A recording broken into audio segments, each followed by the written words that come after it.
Hey everybody, welcome back to the Captain Logan Show. It is me, Captain Logan, and joining me as always is my fantabulous chat moderator and producer, DJ Martinez. DJ rocking the Marvel hoodie, drinking out of the Harley Quinn cup. He's got to make sure and represent both of the big two because, you never know when they might finally both get good again. You got to cover all my bases. Yeah, exactly. How are you, man? I'm doing great. How are you, sir? I'm good. It's been kind of a crazy week here on the channel. I've been pumping out a lot of stuff, doing a lot of streaming, and we're not done yet. Tomorrow night, quick plug, we're going to be doing a commentary for The Exorcist, which I still have never seen. I'm going to watch that right after the show in preparation for that. DJ, I'm scared. I've always heard that movie really holds up, and it's still really, really scary and a hard watch. I've never seen more than the first 5 minutes of it. I have never seen. You talking about the original Exorcist? The original Exorcist. My yeah. boss has been trying to get me to watch that since he hired me. It's his favorite movie of all time, and he berates me every day for not having seen it. I wish I'd known that. Maybe I would have harassed you too and tried to get you to watch it with me. I need somebody to, even if digital, even if from afar, I need somebody to hold my hand. I'm scared. I have to do it by myself at night. I'm gonna turn all the lights off. You should go to a theater. A lot of theaters are playing it. Worried about it. Well, I don't have time right now. I got my only block is immediately after this show. I don't think anybody's gonna have it at 10 p.m. I don't know. I mean, a lot of my theaters around here are playing it. It's. I don't know if it's some kind of anniversary or if it's just because it's Halloween. But yeah, I've seen it everywhere. Might be an anniversary. I actually would have to go back and look at the exact date on that. Isn't that? It's late 70s, is it? Isn't it? Yeah, I don't know. Could be. I think. But hey, Thomas Lowe keeps making fun of me for the scripted video I put out this morning. He left a comment about it, and he just posted about it too here. It's like 30 minutes video. It was 22 to justify your preference of board games over video games, Cap. Well, I thought it was an interesting topic because I never thought I would care that much about board games and that it would supplant my current interest over video games. It isn't that overall I'm more of a board game guy than a video game guy. It's that buying things currently, collecting stuff that's coming out right now, that is appealing to me more. And I thought I'd do a video essay and talk about the reasons that is. If it's not interesting to you, you don't have to watch it. You should put that at the beginning of every video. I'm gonna put that on every video. If it's not interesting to you, you don't have to watch it. No, I know. It seems like kind of an odd thing to do a fully produced video for, but I haven't done anything like that in a long time. And that idea came to me, and I was like, this seems like a thing that might be worth scripting. And I wanted to kind of see if I still had that in me because I haven't done a video like that in a long time. So, and boy, I have so little time to edit. It reminded me why I haven't been making videos like that. Because I thought I'd have the whole thing done on Monday, and it took me 3 days to make it. I was staying up too late. I've been getting 6 hours of sleep just so that I could make that video that nobody's gonna care about. But I wanted to get it out. Oh, I work exclusively in taking too long to edit videos that nobody cares about, so don't worry.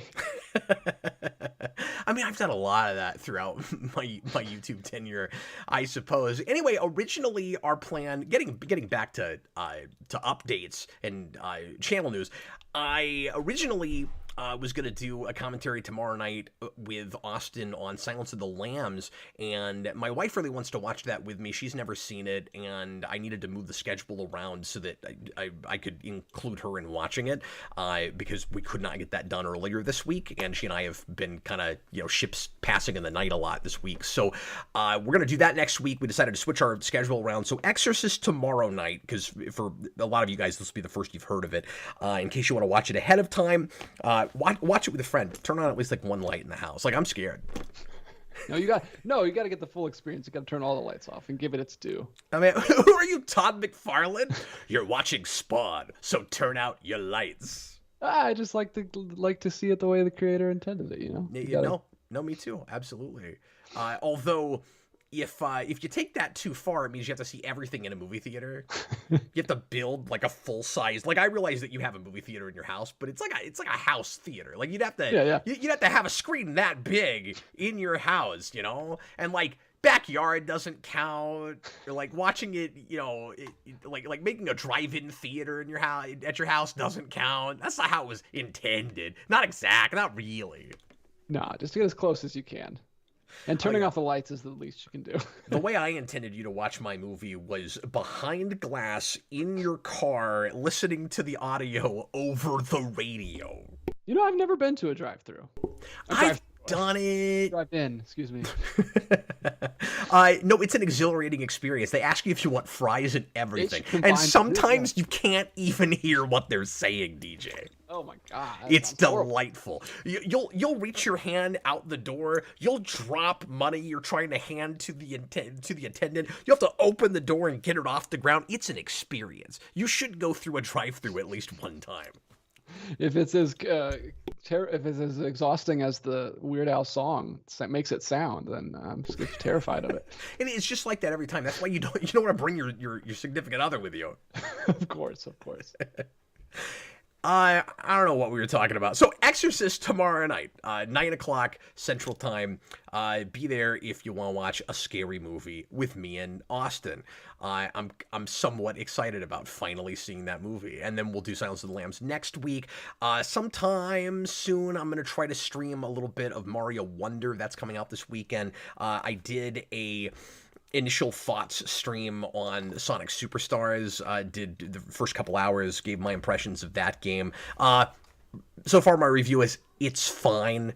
I don't think I'm recommending, I mean, I'm not through it, so my mind could change, but so far I'm not recommending getting this day one and spending $60 on it. There's a couple other huge games this weekend. Spider-Man 2, obviously PS5. I keep wanting to call it Spider-Man 5.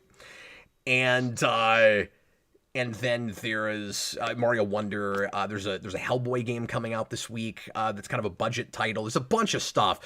So, you know, having not looked at any of that other stuff yet, and Spider-Man 2 I'm going to have to wait on for a while, I wouldn't recommend this day one unless you're just a huge diehard Sonic fan and nothing else appeals to you. Nothing else. Just blue naked guys running around in shoes. Yeah, I was wondering how long it would take before that came up again. Oh yeah, I mean, hey, that was the peak, so we got to bring it up.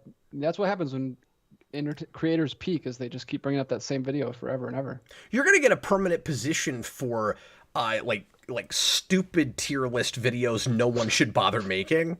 Like the more serious ones, I'm not gonna bring you in for. I'll do those all by myself. But if it's like, I'm kidding. I totally would if it was something you cared at all about. I gotta bring me in to spice things up a little bit. Yeah, exactly. Hey guys, as always, we're gonna open with a quick topic at the beginning. I say quick. I mean, very often, you know, I don't go through these, you know, real rapidly. This one probably won't take a horribly long time. I just kind of want to talk about a show that just got announced and how I feel about that. But we'll do I don't know why I couldn't think of the lead-in topic. We'll do the lead-in topic, and then we'll answer you guys' questions on anything you want to chat about within reason. Keep it geeky if at all possible, but we'll talk about, you know, whatever.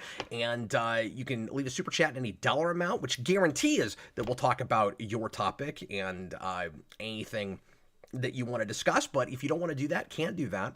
You're awesome, everybody who has done or ever will do that. But you can also leave regular comments with questions, and that's why we've got a moderator. He's going to keep track of all that stuff, and you can tag him at DJ Martinez, at Floaty Microphone Guy. He'll answer to any of those things. He could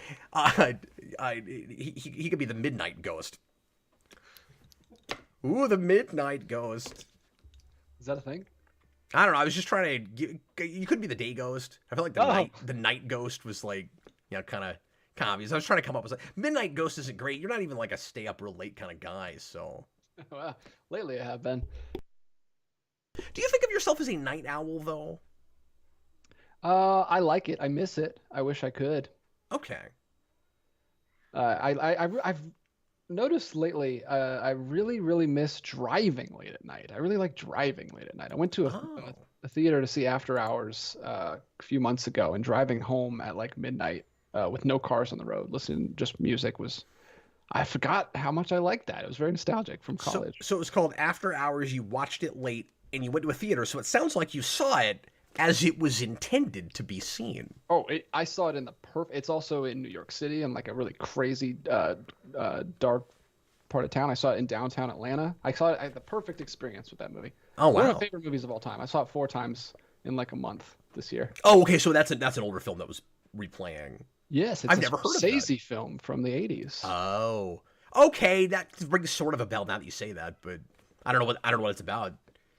It is a black comedy about a man who takes an odyssey through the dark streets of New York. It's great. I highly recommend it. Yeah, It just got a Criterion release this summer, so Okay. it got on my radar when that happened. I'll definitely check that out at some point. I got halfway through this and then I got busy, so I haven't finished it yet. But I started on Max the other day watching Michael Keaton's Clean and Sober from 1988. You ever seen that movie? No. It's a fantastic, brilliant performance.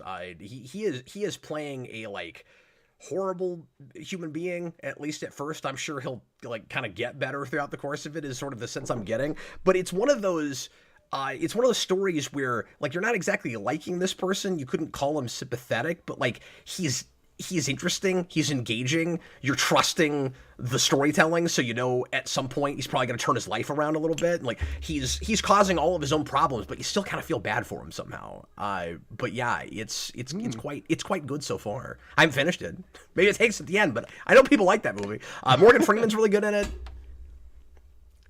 It's like a bunch of people you've probably seen and stuff. Yeah. Yes, we did, Connor. Connor's informing me of videos we made.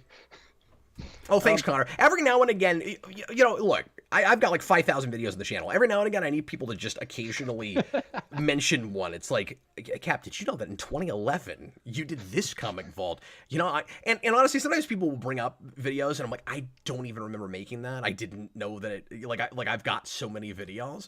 Like I was putting together that scripted thing I put out this morning. We'll get to the lead-in topic in a second. And I was looking for, scrubbing through old footage. There were video game streams I didn't remember that I had done. I did a whole hour off the cuff by myself discussing the first Spider-Man PlayStation game. And I didn't remember doing that. I remembered streaming the first couple of hours of it and then deciding I wasn't going to stream the whole game. And then it kind of came back to me and I was like, oh yeah, that's what I did instead. But boy, at first I was like, I made this video?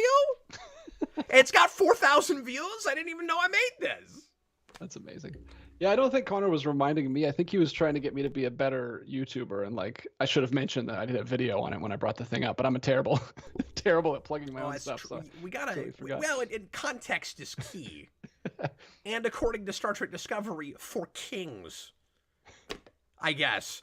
Anyway, tonight's lead-in topic is an article that comes from Variety, but 1,000,001 other outlets reported on this. It was kind of the big news that I saw early this week. Maybe there's a couple other things since this that we could have talked about tonight, but in the kind of geeky sphere, another show announcement of an old property that at one time you probably wouldn't have expected would ever come back, but like everything comes back now, everything. And if you're Disney and you're gonna resurrect an old animated property, unless it's X-Men, it's gonna be in live action. So here is the Variety article: Gargoyles live action series reboot in the works at Disney Plus from Gary Dauberman, James Wan's Atomic Monster. I'll read a little bit of this and then we'll talk about it. Gargoyles could finally be returning to television. Interesting that it says could finally be. I guess that suggests that it's in development, but they could end up, shutting it down, vetoing it. So I don't know what exactly that means when we're looking at that kind of thing with a streaming thing. Like, have they not fully greenlit it? I don't totally get that. Variety has confirmed that the Disney streaming service is working with Dauberman and Atomic Monster to develop a live-action version of the beloved animated show. Dauberman would serve as writer and executive producer, with Wan also executive producing. Disney-branded television is the studio. So at first I was like, I don't know how involved Wan is going to be in this. If he's executive producing, I'm sure he'll have some say in some of the choices they make on this.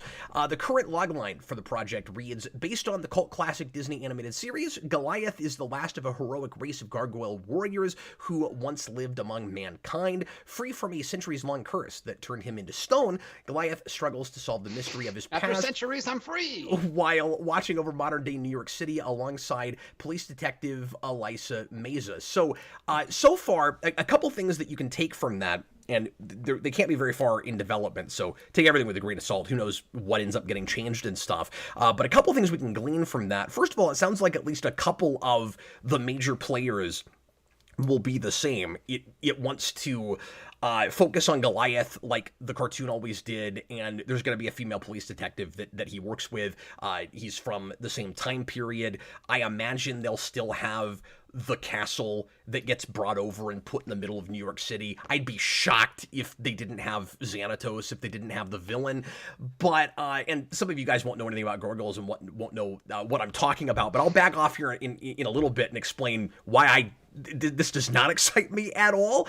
But one question I have about it immediately is that logline does not mention the supporting cast at all. It says Goliath is the last of a heroic race, not he and his band of brothers, group of warriors that he was around with. They all got turned into stone. They all get brought back. Is it just Goliath? Are they gonna drop it down to a singular protagonist show? I know a lot of fans wouldn't like that because, people have their favorite characters and love the supporting cast. I would almost praise them for that in a way, just because we make so little in the way of, singular protagonist stories these days, and it would be a way to simplify it and make it potentially work better in live action. At least you don't have to have, because I know they'll CG this. At least you don't have to have CG models on a TV budget for a whole host of gargoyle characters. Yeah, I would imagine that's probably the main reason. It's really, really expensive, so they're going to shrink it down to just one. So, I mean, it doesn't make me excited about the idea, but it sounds like possibly the way to do it if you're gonna do it. Gargoyles was originally created by Greg Weisman and hailed from Walt Disney Television Animation. Despite being a Disney series, the show was known for darker thematic material and its sword and sorcery storylines combined with sci-fi and other elements. And of course, it's always been compared to Batman the Animated Series in its animation. It takes a lot of its cues from that, which is a lot of why I was a fan of it when it was on. And then this talks a lot about just that show. Let me talk about these, or let me read the portion of this article that discusses the creators here. Doberman is best known for his work writing Annabelle and the Nun films, and all were produced by one and Atomic Monster. Doberman also worked on It and It Chapter 2. He made his directorial debut with 2019's Annabelle Comes Home, and Doberman and Juan collaborated on Swamp Thing for DC Universe when that was a thing for 5.5 seconds. And I heard really good things about that show. Austin finally looked at some of it and told me he didn't really care for it. I don't know if he watched very much of that show or if he just watched the pilot. I didn't get a chance to see it myself, and I don't know if they've kept that on Max or if there's not really any way to look at that anymore, but I've always been kind of curious about it, never gotten around to it. So let me break down the couple of reasons that immediately kind of alarm bells go off to me and I can't get excited about this. First of all, it doesn't sound like a thing that any fan of Gargoyles ever asked for.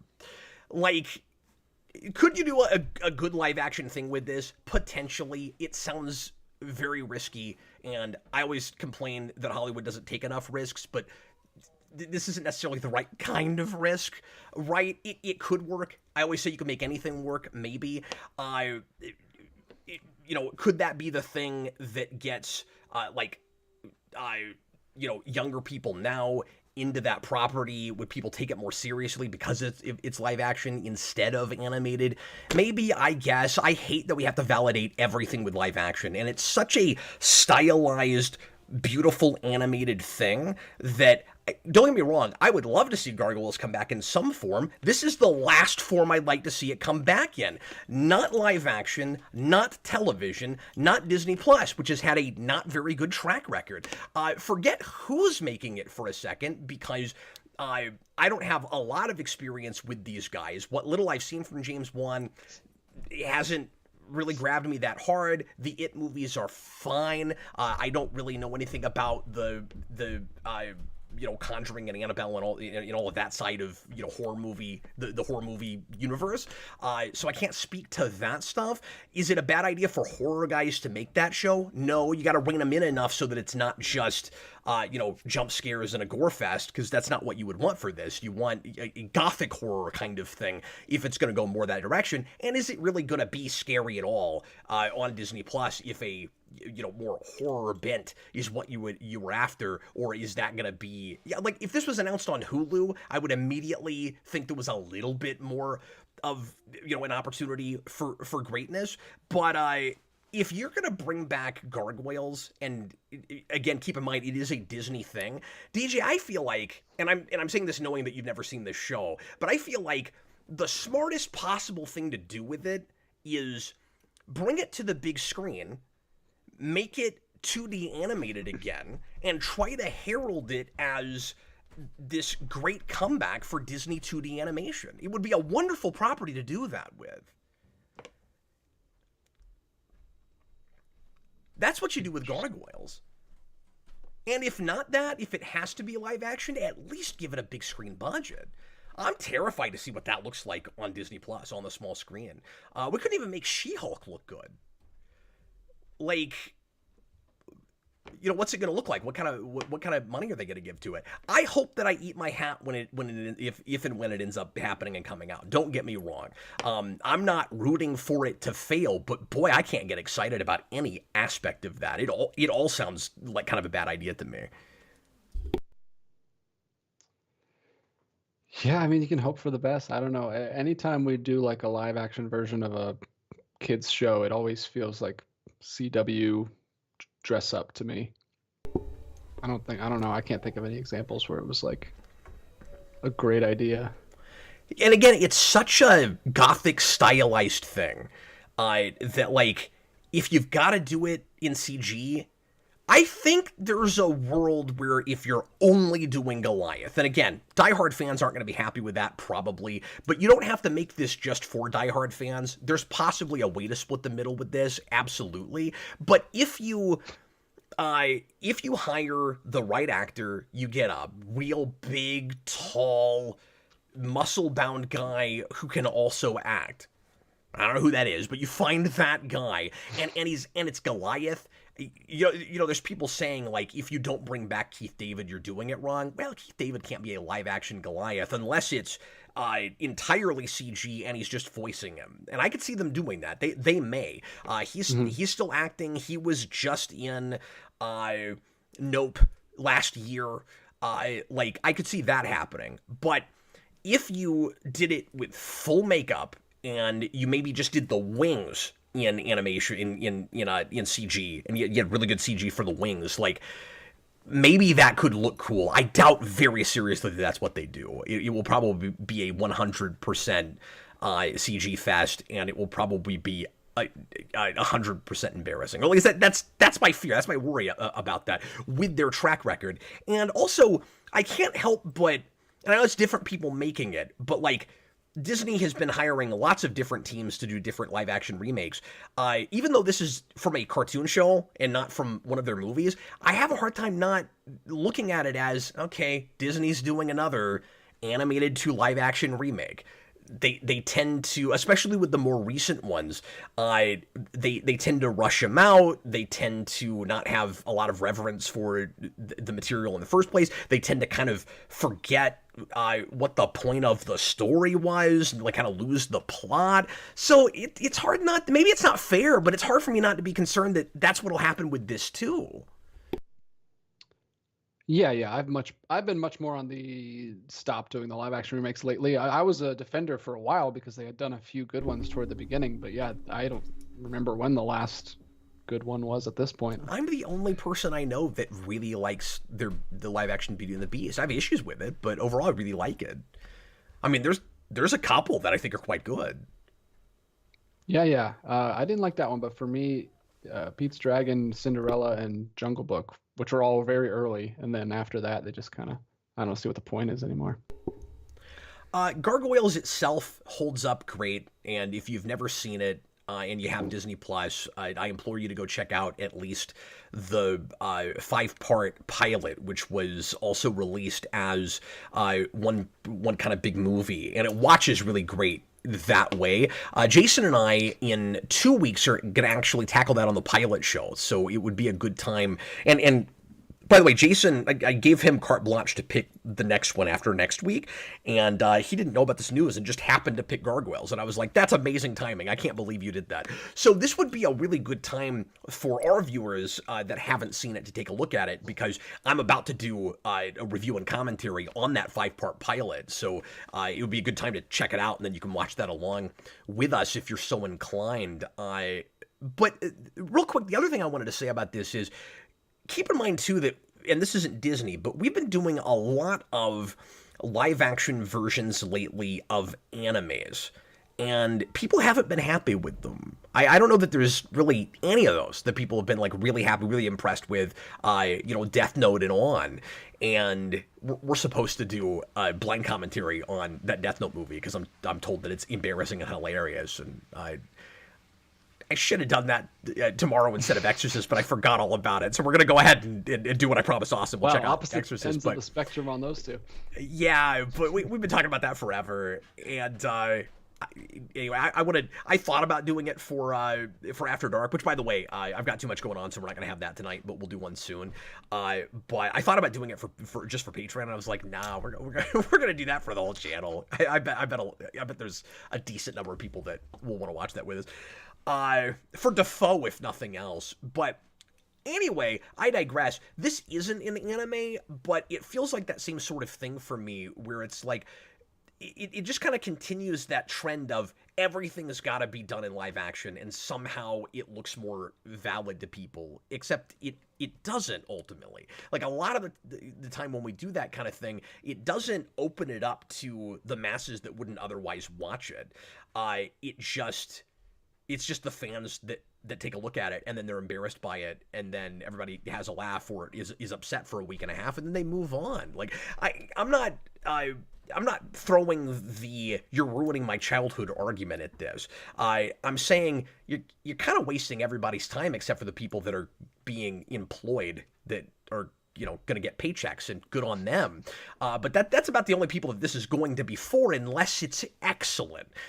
And I know I'm beating a dead horse, and I've said this 1,000 times, but can we please find some respect and reverence for animation in this country, particularly with more sophisticated, serious stuff that's for adults or for families.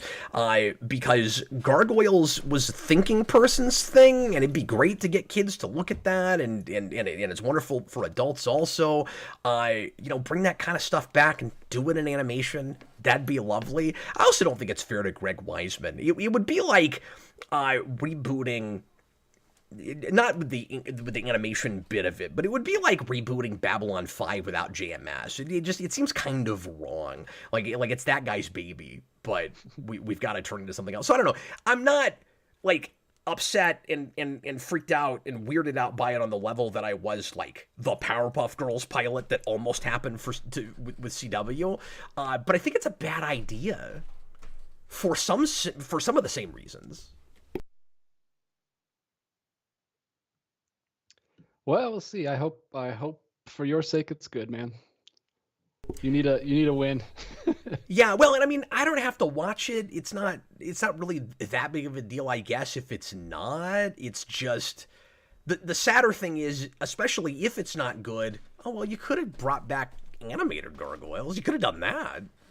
And I don't necessarily have to have more of that show, but I'd love to see a movie.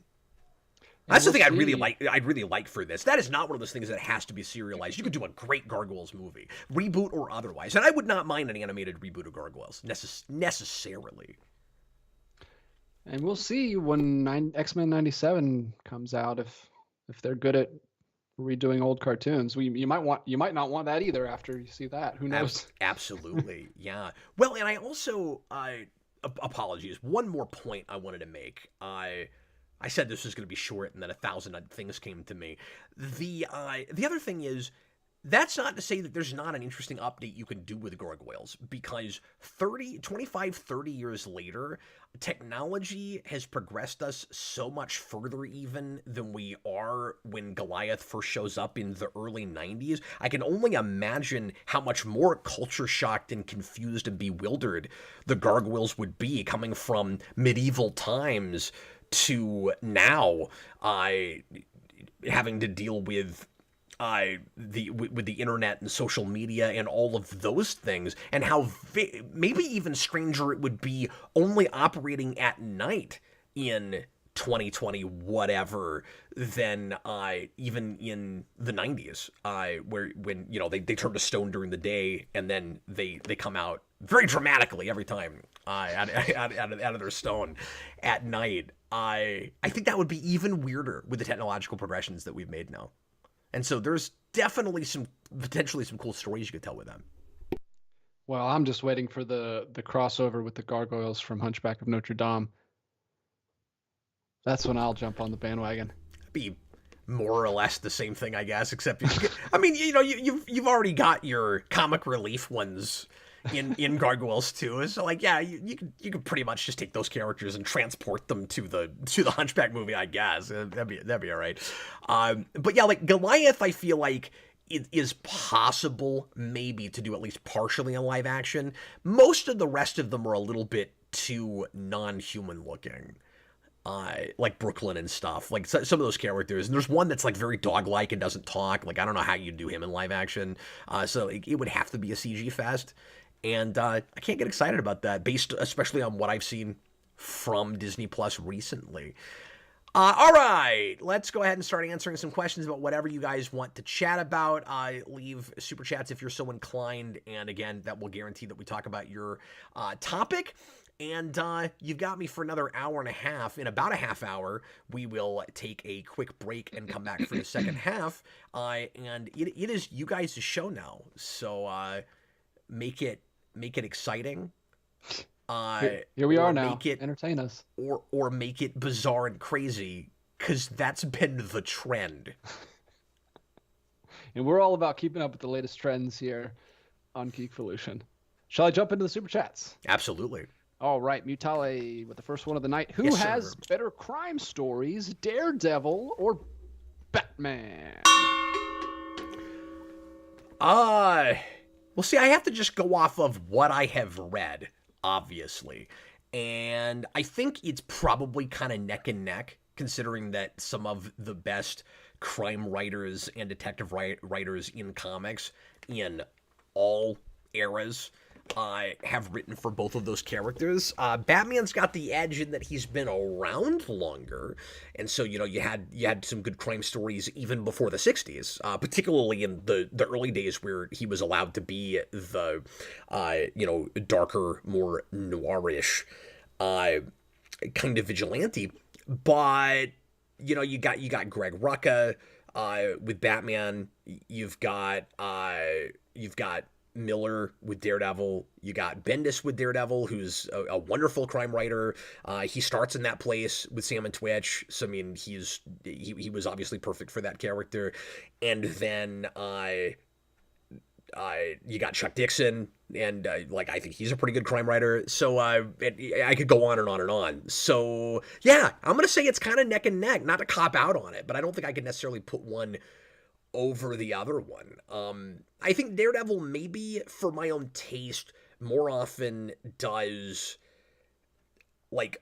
sprawling crime boss stories a little bit better than Batman. Like with Batman, I like the kind of crazy Arkham inmate stories very often, not always, a little bit more than I like the mob gangster organized crime stories. I like the Kingpin stuff more than I like like Falcone and that kind of thing. I think Daredevil has the edge on the more realistic, organized crime stuff over the psycho stuff. But it's all crime. So it ends up becoming a taste issue at some point. But I think that's a lot of why those are two of my favorite characters in comics. One is not I can't say one over the other. Obviously, if Daredevil was if there was a carbon copy, it would have to be Daredevil of Batman, because Batman came first. But Daredevil is not a carbon copy of Batman, but they have enough similarities, and they live in the same genre place well enough that I can't help but be a big fan of both of them. And DJ, for a long time, I've never been able to answer who is my favorite singular character at Marvel, because I've always said, like, for me, Marvel, it's all about I've said this 1,000 times in 14 years, but for Marvel, it's all about the universe, and DC, it's all about Batman. Not always. There's other characters I like, but just by and large. I think I'm more and more in a place where my favorite character at Marvel is, in fact, Daredevil. I think maybe that is the definitive answer now. Cool. I've always said he's my second favorite after Spider-Man. Is that right? Yeah. And don't get me wrong, I love Spider-Man. But anyway. All right. James Egan. Yeah. $7.99 in A money. Cap, can you That's very specific. Cap, can you review Curse of the White Knight? I'm about halfway through it, and it's excellent. Maybe get Dan's back for the review. I haven't talked to Dan's in a while. I'm not sure what he's up to. He got busy with life stuff, and we had to quit regularly doing the Batmosphere, but every now and again I hear from him. He'll pop in a live show where he'll send me a text, and he'll be like, we really should get together and do something. So maybe I could sweet talk him into doing that. I'm not going to promise a review of that anytime soon unless, not to be, like, money grubbing about it or whatever, but I can't set the precedent for somebody ask for something outside of request, and then I'll go ahead and do it. I've done it occasionally with the same dollar amount that I do for request, of course. And thank you for the super chat. Really appreciate that. But yeah, I'll promise it to you if you make an official request. But otherwise, I could say at some point I would like to do that. I'm leery of it because I think White Knight stands alone so well. I got nervous when it got popular because I was like, I really don't need more of this. Like, I don't really need this to turn into, like, a thing and be a universe. And DC has been, I hate to say it, they've looked like they've been in this kind of desperate place for a while. I think things are getting a little bit better with the new line of stuff that Dan and I in Austin reviewed some of a couple months ago now, I think. And I think they're in better shape maybe now than they were, at least creatively. But man, for a while there, it was like 90% Batman, or in Batman, like tangentially Batman stuff. And I love Batman, but come on now. Like, you guys have other things. They were playing it so safe, it came down to a singular character and part of the universe, DJ. And of course, White Knight takes off just before they start to get real desperate, just before the pandemic, when the comic industry was really in the toilet, and they went, oh my God, something is selling. We better make lots and lots more of this. And so I got a little bit nervous about it, but I've heard really good things about that. So I am absolutely willing to take a look at that. Just want to read a little and I'm going to write it down in case I get to it before someone makes a request. So I guess my answer is, at some point. But I need to remind myself, because I would like to do that. I can't make a promise without a request. Curse of White Knight. Okay, I'm so listening to you. There's a cool chat here. Yeah. Shout out in the chat from Gavin S. Hey, Captain Logan. Couple years back, watched your Burn Man of Steel videos and got me into reading his run. It's now my favorite run, thanks to you. Oh, that's fantastic. Really cool. I am rusty as hell when it comes to Burn Superman, and I need to get back to that. I was reading... So, Eric and I reviewed Man of Steel, and I think maybe a little bit after that, a few years ago. And those must be the reviews he's talking about, because we did a series on Superman Origins, and I don't remember a lot of that stuff. It's been so long now, and it was like several Superman Origins in a row, so it all starts to kind of run together. Yeah. I remember the Loeb one, gasp and shock was not my favorite of them.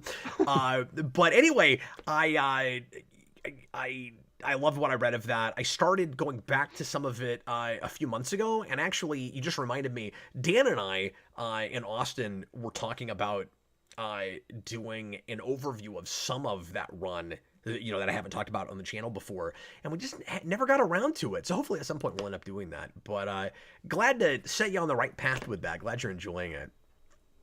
It's wonderful. And we have another comic question from James Egan. 7.99. What would you think Grant Morrison would do writing Spider-Man?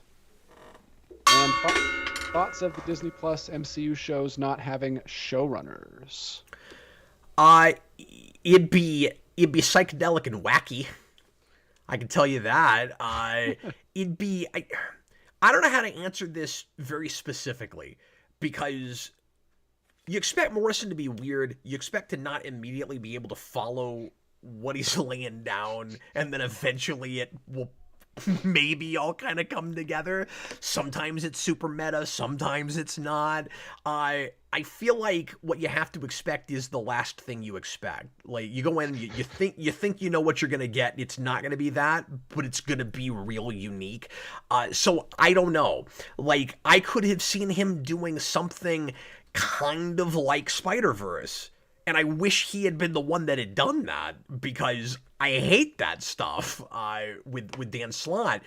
But yeah, I mean, with Batman, he did Batman and Son, and he did Batman Incorporated, and like what kind of like big epic sprawling risk-taking kind of story that maybe takes Spider-Man into places that you wouldn't immediately think fits for his world, but arguably maybe does. Do you do with Spider-Man? Like a lot of the things that I would think maybe he would do have actually been done. Like Spider-Verse, totally, I think I could kind of see him doing. It'd be a very, very different, of course. And then like the Spider Totem thing. Could totally see him doing that, but JMS got ahead of him with it. Like I'm not sure what that looks like. Making Peter Parker the head of his own corporation and having like this making him real powerful in a business kind of way. I mean, look at Batman Incorporated. I could see that happening. But guess what? Dan Slott also did that. So I don't know. I mean, I guess what I'm really getting at is I've never thought of this before, but maybe Dan Slott, because I've always said that his run, and there's stuff I like in it, at least conceptually, but I've always said that he's writing like fan fiction, and maybe he's writing like Grant Morrison Spider-Man fan fiction. Maybe that's what Dan Slott was doing all along. Yeah, exactly. So I don't really know what he would do. I wish he'd get a run. And I don't know that I ever would have thought that before, but I mean, you can't make it any worse. It would be really interesting to see his run. I like to be out of continuity. I wish his Batman was out of continuity too. But it's so weird that he got X-Men, he never did Spider-Man. He's probably written a Spider-Man story somewhere, right? Morrison's never written Spider-Man? That sounds unbelievable to me.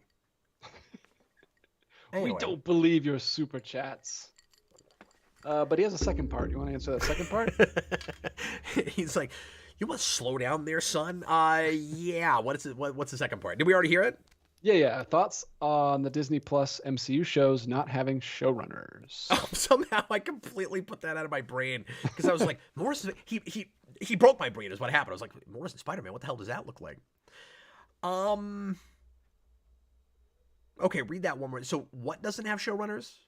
The Disney Plus MCU shows. I don't know if he means going forward or if none of them have had showrunners since he must they started. Mean that none of them did because they have to now, or they'd be going against the new guidelines for the deal that Hollywood made with the Writers Guild.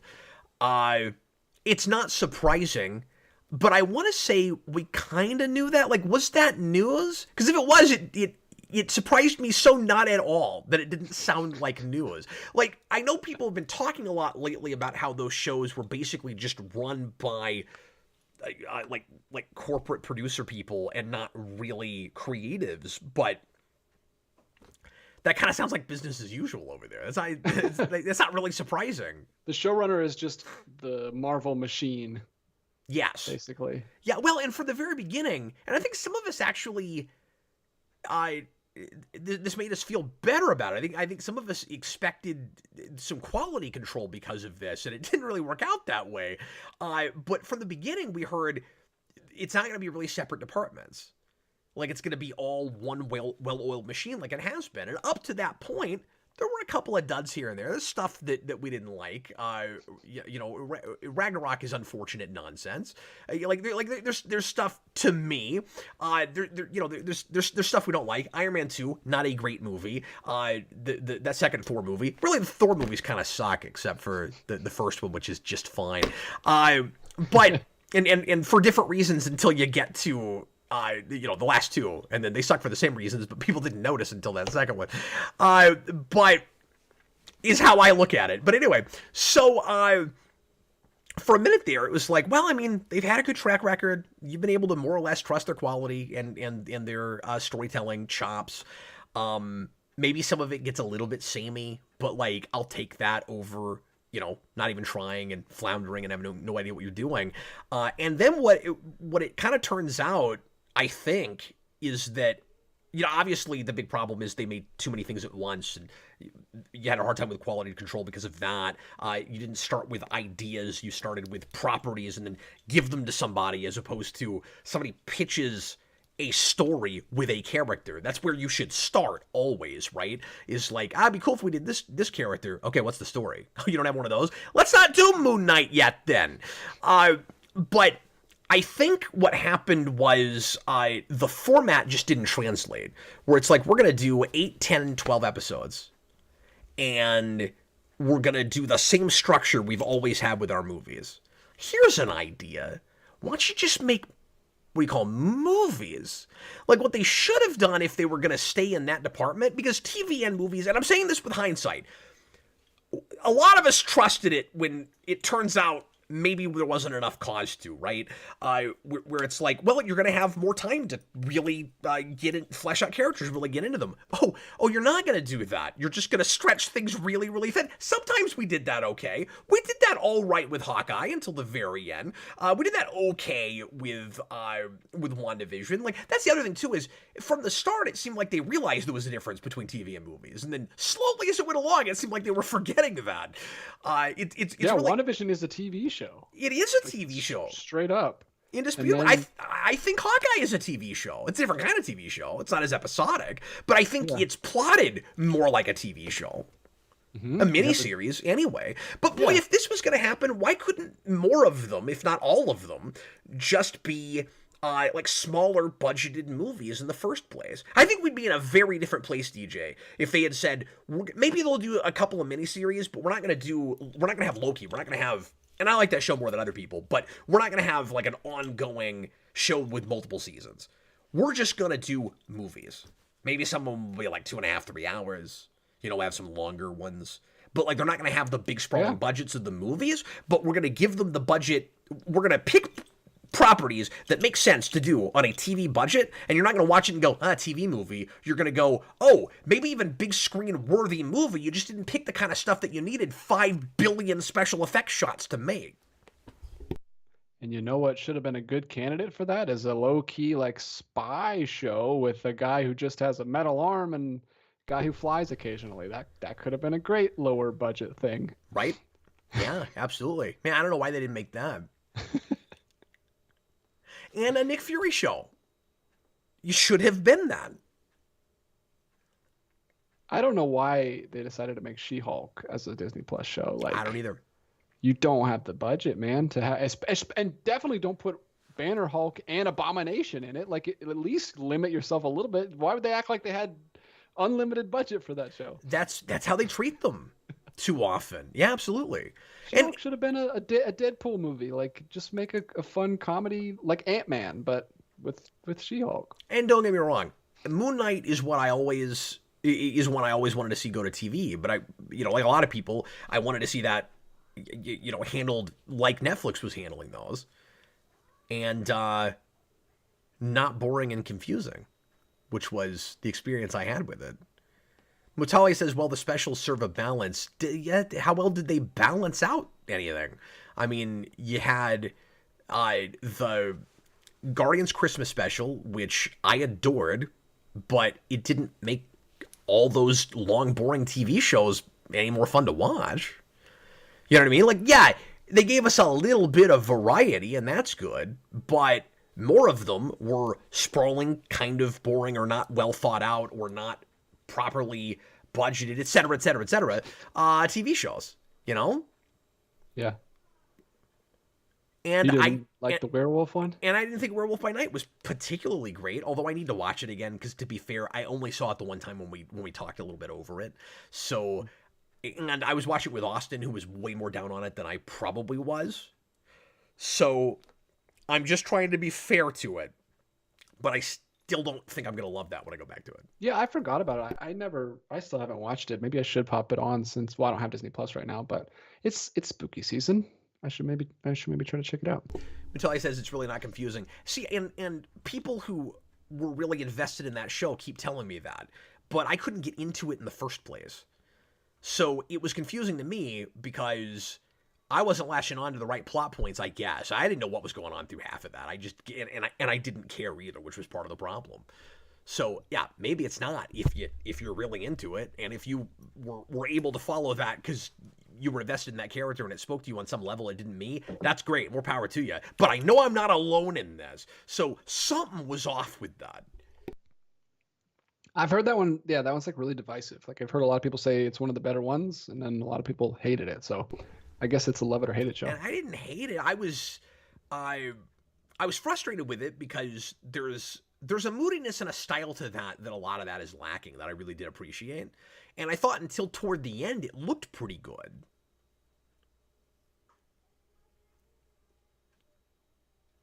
Robert Wilde, the best part of Werewolf by Night is when he's a werewolf in the last 5 minutes. And isn't that weird? Because I think the whole thing takes place at night. We got 8 minutes before we go to the break. And I feel like I've been either talking too much or too loud. I feel like I'm about to throw my voice out. I'm going to need to reel it in a little bit. All right. Well, I'm going to... I'll just get real close. Here, I'll turn my gain down. I'll just get real close to the microphone. Sultry, Captain Logan. And I'm going to do the next 5 minutes of the show like this. So that coming at you live. He is coming at you. Mutale. Here's the helicopter traffic report at 5. Mutali says, have you heard of a Your Spider-Man... eye in the sky. Sorry. Didn't know you were still doing the bit. Have you heard of a Spider-Man fan film called Spider-Man Lotus? It's on YouTube. Also, would you rather Defoe's Goblin or Ledger's Joker as your arch nemesis? Ooh. I've seen pieces of a Spider-Man fan film that was real popular, relatively, in the fan film community from years and years ago. I don't know if it was that one though. So that name doesn't ring a bell. So I don't think I have. This one just came out this year. Oh, really? Then I have not. I watched the beginning of it, but I dropped off. I can't do fan films. I don't know. I'm a terrible person. I can't do it. The production values aren't right for it. I don't know. I think it might be mostly the acting that takes me out, honestly. I have that problem with a lot of it. There are a couple of exceptions where I'm really shocked by, how professional and screen-worthy the actors people will find are. But the fan films that have had that the most are shockingly the ones that are made by professionals for no money. One of the best fan films ever made is Punisher: Dirty Laundry. That was all professionals that made that. That was the guy who played Punisher in 2004. Oh, I'm so amazed. He's good at it. Guy knows how to act. It's got what's his face who played Hellboy in it. Of course, he's good at it. Yeah, it's hard. Have you seen that though? It's really good. I haven't even seen I don't think I've ever seen a Punisher film. Oh, okay. Well, it's 10 minutes. It's short. You don't even need to know Punisher. It's just a really well-made thing. I like the Casey Jones fan film until he's fighting a papier-mâché Michelangelo in the third act. But before that, I really liked it. I should get back to talking about fan films. I did a series of it in Scripted Rewind years ago, and I thought about doing commentaries on a few, but I don't want to go for low-hanging fruit and lob a lot of... Yeah, you feel like a jerk, making fun of. Well, they made it in their basement. They had $20 cap. I don't want to make fun of them. They're working hard. No, I want to find the ones that profess to be more professional than some of the others and take it as seriously as they want me to take it. You know what I mean? Like the high profile ones, the ones that can take that I want to say the ones that can take the criticism, but the ones that fans take seriously almost on the level of a real movie. So I'm like, okay, the kid gloves are off now. Let's see if it actually deserves that. You know what I mean? Like Casey Jones, when I reviewed that, I didn't pull any punches on it. I mean, I reviewed it like, and I felt like I was giving it quite a bit of respect for doing it that way, because I said, this movie is competently made enough that I can critique it on the level, or at least close to the level, of a professionally made movie, keeping in mind its limitations, keeping in mind, taking it on its own terms, what it's after, what holds it back, all of that. And I got into a little bit of a discourse with the director of that movie after that, where he left a comment and thanked me for reviewing it, and said he was surprised by the level of depth that I went into, and he and I chatted on Twitter back and forth a little bit. He was really great, but I mean, like, I gave it some major criticisms. Like, he could take it. So I'm like, well, see, he's taking his craft seriously. He can tell when somebody is being constructive, because that's what I was doing. And I'd love to be able to do that with other fan films. I think there's people that can't take it, But see, like, the ones that are fun to like rag on and make fun of is like something like the Power Rangers one, where it looks really good. I don't really have any problems with what it looks like, but they completely the whole drive behind it was just dumb. Like, ooh, let's just make it shock value and like do the opposite of everything. Isn't that cool? No, that's stupid. It's so gratuitous. Yeah. But like the production value is great. You got Starbuck from Battlestar Galactica as the Pink Ranger. Like, you got real actors in that. Yeah. It's sad that she wasn't doing anything. She's a great actress, and that's what she ended up doing. Like, it looks good, and the concept is okay. Just the execution is like or the script execution. Because, like I said, the visuals looked good. It was just like, why did you feel the need? Like, I don't understand. Sometimes, and I know I've used this analogy for things before, DJ, but sometimes it's like that rock band that looks great and spent all their time on their outfits and they never learned to play the instruments. Like, sometimes the last thing that anybody thinks about when making a movie like that is the script. But you know what's interesting? They have that in common with real blockbusters today. Because real blockbusters very often also do the same thing, where they're writing the movie on the fly and aren't sometimes even using real writers or talented writers. Yeah, it was like they made one of those YouTube videos that's like, we made Home Alone R-rated, like, but they just like didn't call it that. They just tried to call it a fan film. Home/Alone. Have you seen those? There's a channel that does those. No, I haven't. Are they funny? Is it like real tongue in cheek, or? I don't know. I don't watch them because I don't care. They just basically add blood to everything. Like they. Oh, good. Oh, so they're not doing the fan film thing. They're not like actually remaking. No, they like add visual effects to already like films. Oh. Home Alone. They do Captain America and make it look like what it looks like if he actually threw a shield into somebody, like he does in the movies, and they just have. I have no interest in watching. I can kind of see. This wouldn't appeal to me, but I could kind of see the Home Alone fan film where Kevin McAllister like finds his dad's gun, and he's like, "Why use paint cans when I have this?" Well, it wouldn't have worked because they're apparently invincible because he hits them with bricks in the face and they just hop right back up. Oh, that's a good point. Yeah, it's a cartoon. Yeah. Well, okay, but you do it like that then, and like the bullets go through them. They have holes, but then they still coming at you, Yeah. And then at some point you get them at a high place, and then they're on the roof of the house, right? They run off the roof, and then they're still in midair until they look down, and then they fall. Yeah, it's the Scooby-Doo sound. Yeah, that'd be great. Or and then it's like it's like Wile E. Coyote, and like one of the. Yeah, that's what I was gonna say. Yeah, the whistle as he comes down.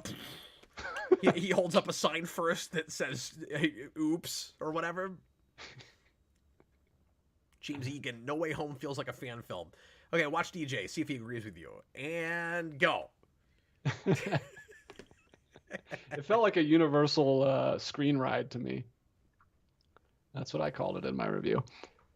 Wow, that's almost worse Yeah, you know those in a Universal rides where way. they get the actors to come back and record like a Yeah. couple of the fan favorite lines and just stick their faces onto 3D models? That was what the movie was for me. Yeah, and the situation is it's not even a plot. It's like it's like the premise is razor thin. Yeah, just to bring them in so they can have the actors on the ride. Guys, let's go ahead and take a break for a little bit, and we'll be back in about 4 minutes or so, and we'll do the second half of the Captain Logan show. Feel free to throw in more questions during the break, and you got me for a whole other hour. We're going to talk about whatever under the sun comes to you. It's been a lot of fun so far. Let's see if we can keep that going. We'll see you in just a little bit.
We are back, and it's time for the second half of the Captain Logan show. What else do people want to talk about, DJ? I'm not going to plug anything. I'm not going to do any house cleaning stuff. I'm not even going to bring up any observations I had during our 3.5-minute break, because I just have no insights, okay? It's empty. There's nothing going on in here. So let's fill it with something. Go ahead. Well, Mutali wants to go back to comics, which I know you're very prepared to talk about this evening. I'm so prepared. Hey, I've done okay with comics tonight. No, you're doing great. Thoughts on Tom King writing Wonder Woman? I don't. Okay, so I said that. I don't really have much of an opinion about that. Tom King has been so insanely hit or miss for me, in recent memory, and really all the way through what I've read of his stuff. I'm not a big Wonder Woman person, and I don't tend to read her solo, so that's not even a thing I would necessarily pick up unless somebody told me it was great. Having said that, the Supergirl maxi series that he did for Black Label was just killer, and I loved that. So I mean, like, for everything I really dislike of his, like Batman Catwoman, which is maybe one of the worst things I've ever read, Rorschach, which people like, I did not care for. There's something else that is not just good, but like damn good, and that's one of them. So, you know, I'd love to say, like, well, he's writing another female superhero character. The last one of those he did, I thought she was wonderful. One is not a pattern. You know what I mean? So I can't look at that and be like, well, at least he knows how to really write women. I don't know. His Catwoman's kind of hit and miss. So I don't have a lot of thoughts about it until it actually comes out. I do think it's fascinating that that's the next thing he got, because Wonder Woman is one of those characters that doesn't always sell. So they might be thinking, you know, sometimes they'll put like a big creator on something because it's a huge property, and so they know like it'll maintain or even do better than what it has been sales-wise. And sometimes they'll put a creator like that on something to really prop it up. I'll go to the chat. The chat here is kind of arguing back and forth about Home Alone movies. Austin comes in and says all the Home Alone movies suck. I saw that. People are saying that they're pretty decent. I have a very interesting relationship with especially the first Home Alone. Every time I watch it, I'm like, I don't really like this. I think all the characters are super unlikable, and it's kind of just a mean, nasty movie. But like, I still get so much nostalgia for it because I watched it every year with my family, every single year, probably multiple times. It's like a weird nostalgia where it's like I'm battling with my brain. You know, have you ever had that where it's like, if I saw this now, I know I would hate this, but like because it was such a family movie growing up, I still like enjoy watching it every year, but it's like, man, this is just unpleasant to watch. So you know how a few weeks ago somebody asked the question, if you could have a time machine, where like what part of your life would you go back to? And one of my big answers for that is was like, you go back and see if you experienced the same thing the way your younger self did, or try to understand like what you were thinking when you were really into something that you don't care for as much now, or something like that. I love to somehow wipe my own memory of Home Alone and then watch it for the first time as an adult, because when I see that, I have exactly what you do. It feels like it is all nostalgia, and there's certainly ideas in that resonate with me, but there's certain really cynical feeling things you kind of have to ignore in order to begin to appreciate on the level you did as a kid. But I'm like, there's another aspect to it too, though, DJ, which is, I've always said that really good production value and performances and stuff cannot save a weak script or a story that's just not working. Yes, not true. It does with Home Alone. It kind of does with Home Alone, and that's why I'm like, or at least it feels like it now. But if I hadn't seen that movie when I was a kid, I don't know if I'd feel that way about it. So I don't know, man. If that movie does not have John Williams' score, it immediately drops it by like 30%. Yeah, It does. It's great. If it doesn't have that cinematography, if they don't shoot specifically that house, there's like 1,001 superficial things that make that movie work at the end of the day. And I think it gets more tolerable once everyone leaves and it's just Kevin. Like the family is just so obnoxious. Yeah, they're awful. It's really annoying. Like trying to deal with them in the first third of it. Well, and, but the cast is great. Like you said, you've got Catherine O'Hara and John Hurt as the parents, who are both in After Hours, which is that movie I mentioned at the beginning. Which is funny that they were in that like 2 years before or 5 years before this movie came out. I've done a commentary on that. I've talked about this before. I think I've said this. I think part of the problem with it is if you only saw that first act, you could look at it as a really exaggerated family that's all from just Kevin's perspective. Maybe it's unreliable narrator. Maybe they're actually like that. Maybe they're not. It's this real heightened kind of cartoonishly awful family, or at least that's how he perceives them. I think the problem is that we ever cut back to the parents and try to make them likable. And that's the problem. I think you just never do that. And then you're fine. Like all the stuff at the end with the mom, with John Candy, it's charming. I like those scenes because I love John Candy. Yeah, he's just amazing. He's wonderful. But like, you know, when she comes back, everything about that whole thing is weird logistically because it's like he's nice enough to take her on a bus and go all the way back to her home, and then they end up beating her there anyways. So like, who cares? Like everything about that's weird. But I don't know. Like, just don't make it about the parents at all. Have them totally sidelined in the background.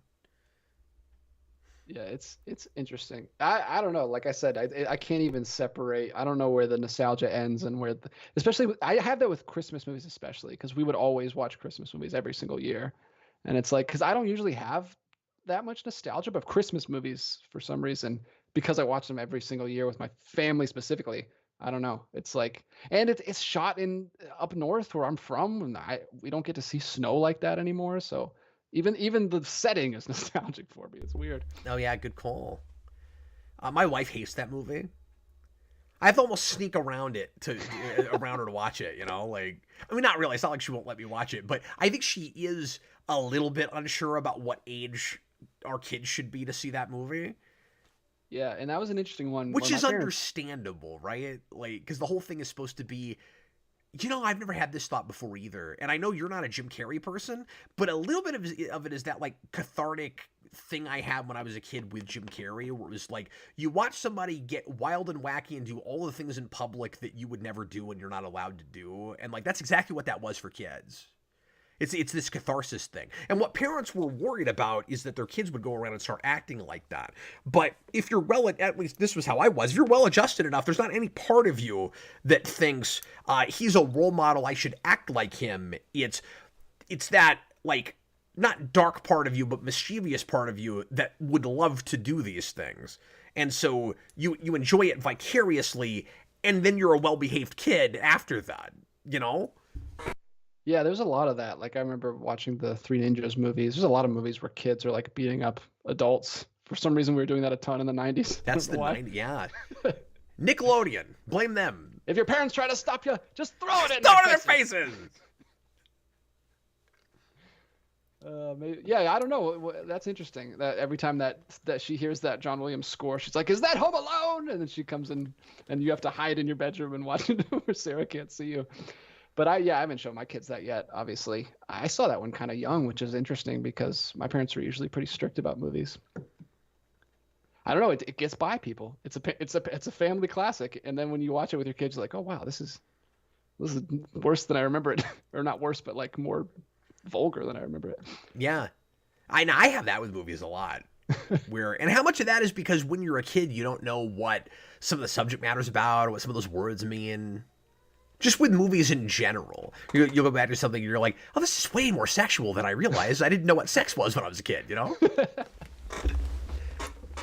Yeah, it goes over your head. All right, we are caught up on the Super Chat. I mean, I don't want to pretend like things don't still go over my head, of course, but... You're so innocent, Cap. Oh, thanks, man. I'm gonna take that as a compliment. I've decided. If that was an insult, it went over my head. Let's see. AMC Comics question And we for don't have to go a full 2 hours if we run out of material. I forgot to ask Patreon for more questions this week. And we've only done the show 286 times. So if we're just now starting to run out of steam to the point where we can't make a full 2 hours, I feel really good about that. But guys, if you want to keep the show going, ask us some stuff. Bring up some topics. It could be just about anything. Yeah, I don't have much. This was actually the first show where like nobody put any pre-writtens in like before we started. Oh, weird. so Everybody had throw better 'em at things me. to do right up until showtime. We Yeah. had a decent crowd right at the beginning, but everybody showed up like right at once. They're like, "Nah, I'm eating my pizza. I'm watching a ball game." Yeah, I'm sure that's what our audience was doing. I think they were all just excited. No, we've to got hear people you in the audience that probably like sports. What, rant although about- what? It's not even a big sports deal. Like you're at the tail end of football. You got what, baseball right now maybe, and then Yeah, basketball doesn't sure. start until next month, or at least college doesn't. I'm not sure. Maybe the NBA's. I think the NBA's maybe already started. I don't know. You're the basketball I'm gonna make people aficionado. think I know something. I'm not at all. I'm gonna make people think I know something about sports. That all comes from simple, like basic.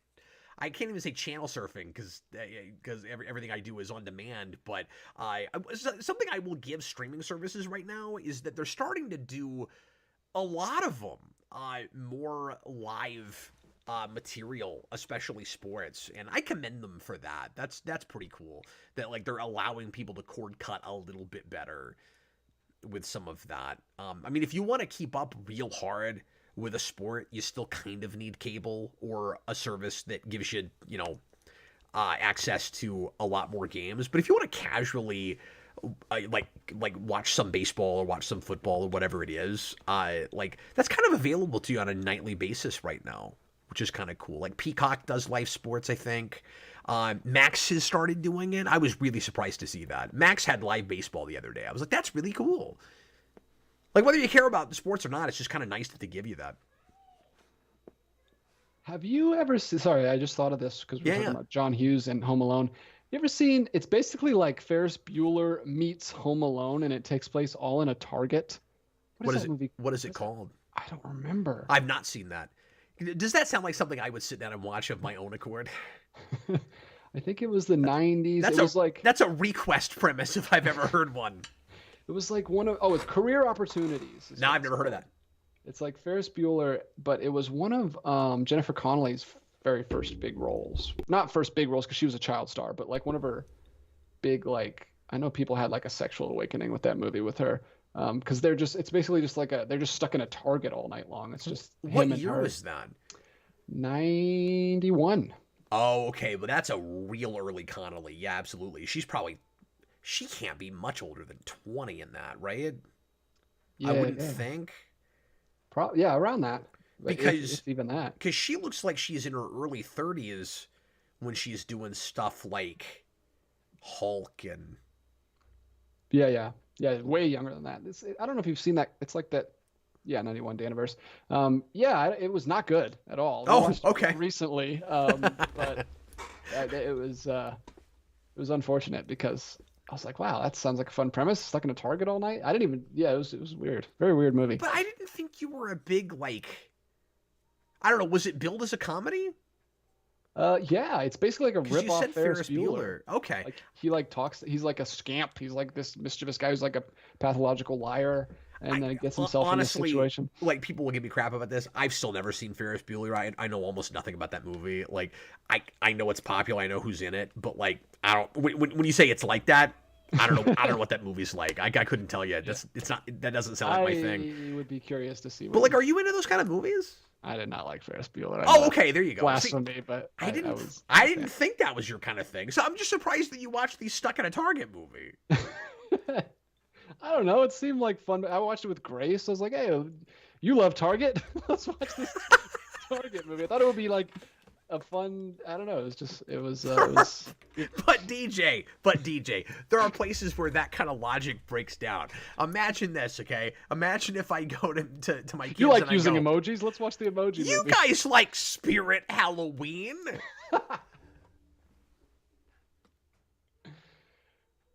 Oh yeah. See, now people are gonna be mad at us for Robert. I don't have a hip card. I don't need one of those. I might have a card that says I would donate my hip. I don't know. I don't think I have that either. Anyway. Yeah, I don't know why that popped in my head. Donald Wright sounds kind of like the Breakfast Club. Are they trapped in a Target? Well, you've seen that, right? No. Oh, they're just in a school for detention. Oh, so okay. It's like it's like 5 kids trapped in a school. I know everybody says that Power Rangers 2017 is just the Breakfast Club, but I've never seen it, so... Yeah, I don't really get that connection, except for it's just like... It's because it's 5 of them! And they're in a high school, And they're in a high school, they're not like detention. in the school all the time. It is the same kind of thing where they're all detention. Like hate each other at the beginning and then they learn to be friends, so I guess I get it. Right. Well, and also, don't they both have that obligatory scene where they get hit by a train and then they wake up the next day in their respective houses somehow? Doesn't that happen? Totally. How did I miss that? That's crazy. What a coincidence. It's good though. That is a good one. But career opportunities, yeah. I mean, unless you want to watch Jennifer Connelly in a white tank top riding on one of those horse machines in a shopping mall. I mean, that was basically the highlight, but nothing else. But you can have a GIF of that, you know? Yeah, and there probably are.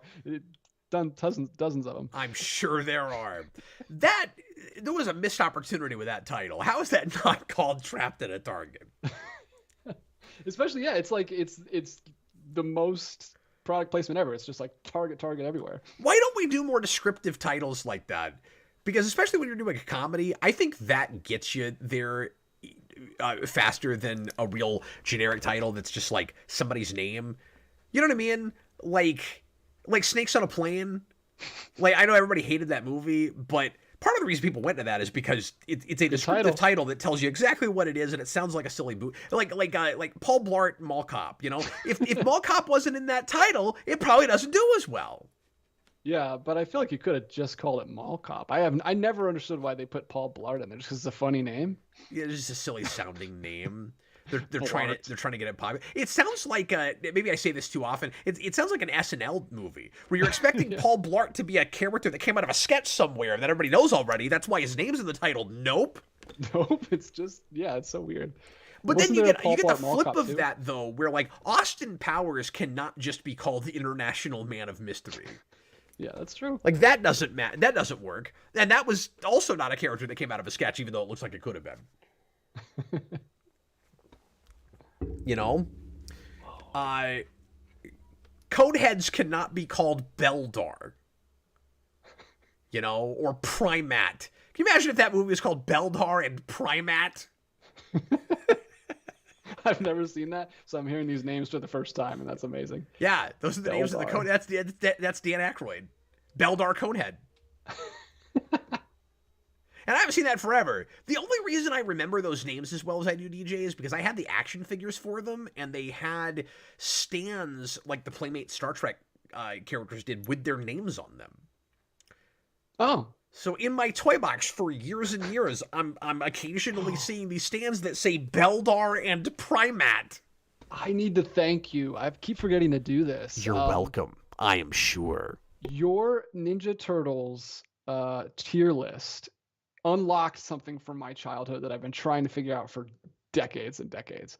I had this action figure as a kid that was a weird looking, like, it was a normal looking Ninja Turtle. You know the ones that like turned into real turtles? Like you could shape, you could transform from like turtles to Ninja Turtles?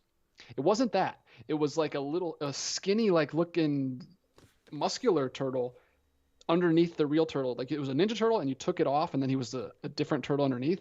I could never figure out what it was called. I could swear I had a memory of buying it from not a Target, but like what Targets were in my state before they were bought out by Target, which is called Hills. Oh, I don't know if you've ever heard of that. I have, but I remember holding it in the cart. And like, I never went to one because I didn't live up north, but I have heard of that, yeah. I had this very distinct memory of it, but it's the anime turtles that someone like told you about on that stream. Weird. It was a toy of that, and I've looked it up on eBay since. They were never sold here. the boxes are only Japanese. I have no idea how I got my hands on that. I don't know if it was at a flea market or something that someone had imported and had it. I don't know how I got that, but it's definitely a false memory that I have of getting it at a store, because I've looked it up since and I'm like, that's exactly the one. I had the Donatello. I didn't look at that whole list before we started that show, and I was like, wait a minute, this is the one I don't know. I don't know what a few things I hadn't, or a couple things I hadn't seen, but I had no idea what that was.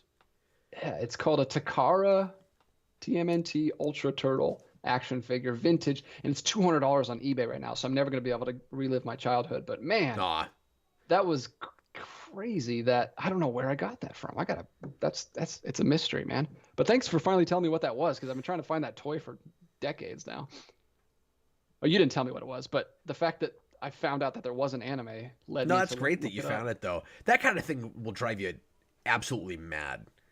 Yeah, have you had that? I had that with a couple things. I had a Hulk toy as a kid that was like a big, like 12-inch one that all he did was like you pulled the lever on his back and he would smash his hands down and make like a really loud yell. Very annoying toy. Probably drove my mom crazy, but I cannot figure out what that was now.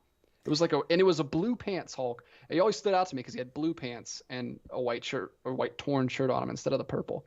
But yeah, I can't figure out what that one was either. I don't know if I had anything like that where it's a property we all know, but I can't figure out what the line is from. I'm sure I have things like that, but I have had things where I had a toy that somebody gave me when I was a kid that was like before my time a little bit, so I never knew the property. You know what I mean? Like I had one or two He-Man things where I never saw He-Man and I didn't even realize they were He-Man toys for a long time. But one thing I had, I can't remember the name of the show, and I have it back here, but I've never watched it. I don't know if I want to get up and go look at it. But anyway, I had this puzzle. Do you remember those, like, how do I describe this? Do you remember those puzzles where it's like there's one piece missing and you have to slide all the pieces around? Yeah, like square ones. One at a time. Yeah. Well, I had one of those for a superhero show that was in the mid-'80s, and it was a Saturday morning cartoon, and I found out later what it was. I can't remember the name of it right now. It's back here. It's on the tip of my tongue. I've never watched it, but it was like a conglomeration of pulp-type heroes. Like, I think the Phantom was in it. And it had the character with, like, the top hat and the cape with a mustache, who's like a magician guy. And I played with that a lot when I was a kid. I never knew what it was from. And it wasn't until I was doing Rewind that I finally learned what that was from. Oh, wow. That's crazy. Yeah, I remember Review Spot. I don't know if he still does it, but at one point, years and years and years ago, I saw him like do a post on his channel that was like specifically for this, like for people to type in their lost childhood toys and for other people to try to help them find them. I thought that was a really cool idea. Community like thing for people to help out. That is cool. Yeah, I didn't know he did that. It was a long time ago. But anyway, let's get back to what people want to talk about. He's like me. He would have 1,000,001 ideas. I don't know how he kept up with all of them. And I suspect he would do what I did, where he would just, abandon things and move on to the next idea, or totally forget he was doing a thing. But maybe he was way more organized than me. I don't know. Yeah, I don't know if he's got someone helping him now or what, but he's pumping out content like daily, and he's also got like a post question that he does every day, and he's got like a comment of the day or comment of the week or something that he posts like almost every day. Like I wonder if he has an editor now. Maybe he does, because his stuff is a little more meticulously edited than it used to be.